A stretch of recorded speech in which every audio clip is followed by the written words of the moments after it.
paalala sa ating lahat, sa mga kapwa natin na lagi na lang failed sa kanilang mga ginagawa sa buhay. Yan. Tandaan niyo ito mga ka-vibes ko.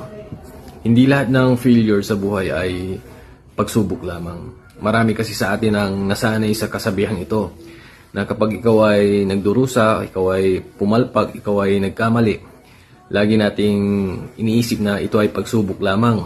Minsan, sinasabi pa natin na bigay lang ito ng Diyos sa atin para malagpasan natin. Baguhin po natin yung mindset natin. Kasi, pagka iniisip natin na lahat na lang ng nangyayaring mali sa buhay natin ay puro pagsubok lamang, paano na tayo matututo, di ba? So, ano ang lesson na makukuha natin dun, di ba?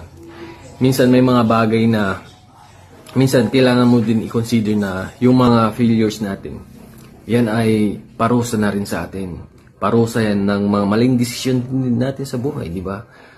Kapag ka nagkamali ka, isipin mo lagi na meron at merong balik yan. Kung ikaw ay nagkasala, meron at merong yung tinatawag nating karma. Meron po yan.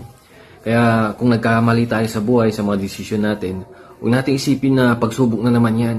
Kasi dinadaya lamang po natin ang ating sarili at hindi ho tayo matututo hanggat ganyan po ang ating mindset. Isipin nyo rin na nangyari ito sa'yo dahil ito ay bunga ng maling desisyon natin sa buhay. Kaya ka nagsasuffer, kaya ka piling mo napaparusahan ka dahil may pagkakamali ka sa mga desisyon mo. Diba? Huwag nating isipin na pagsubok lang lahat ng bagay, hindi.